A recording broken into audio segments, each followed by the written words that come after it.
All right, seems like we're a couple fewer today than normal. That's okay.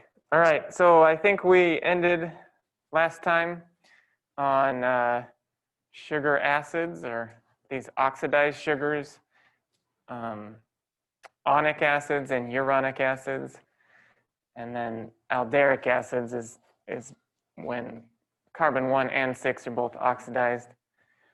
So now we'll talk about reducing sugars.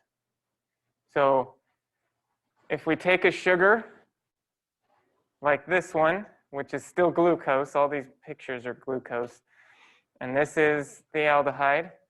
If we take that and we reduce it to an alcohol, then it becomes, what is this called? Anyone know?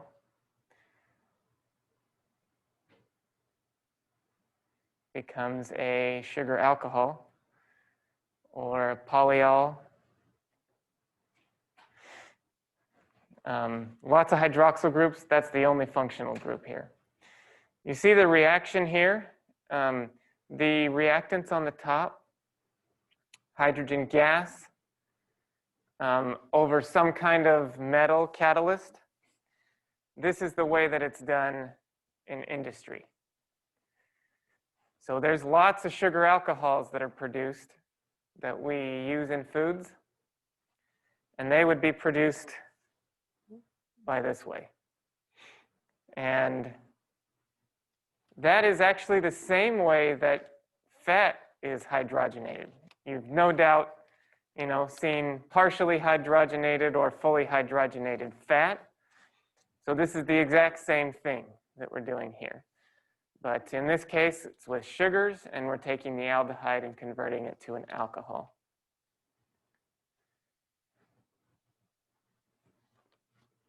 In the lab, we'll use the stuff at the bottom, sodium borohydride and alkaline conditions. So if we're doing it in the lab on small scale, that's typically how it's done. But in industrial setting, it's produced this way. So that's not to say that sugar alcohols are not natural. They are very prevalent in lots of foods, very high in lots of foods, actually.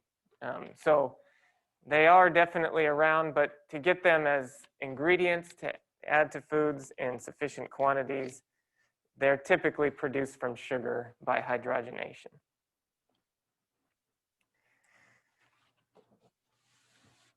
Okay, now we can start hooking sugars together.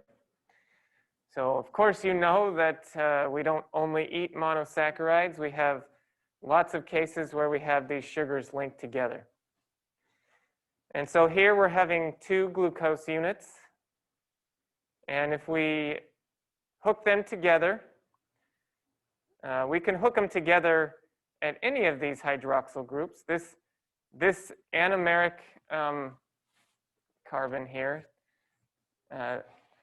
can react with any of these hydroxyl groups on the other sugar. And we can hook them together. So this is a common way to hook this together. So carbon 1 here is linked to carbon 4 here with a glycosidic linkage. The general name for this linkage is an acetal, but if they're sugars, we usually call it a glycosidic linkage. So these 2 sugars are linked together. Does anybody remember what configuration this anomeric carbon is in? If that hydroxyl group there is facing down, it's facing down here, which? Alpha, exactly, good job. So here we have an alpha 1,4 linkage.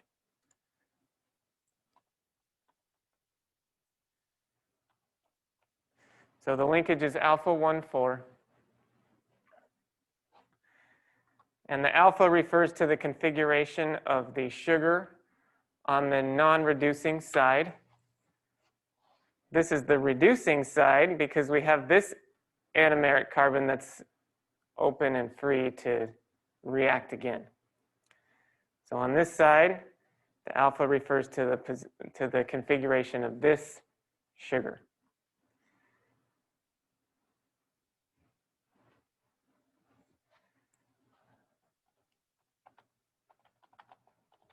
I was going to write that on the board too. So the glycosidic bond, and I said it's an acetal, is the general name for that.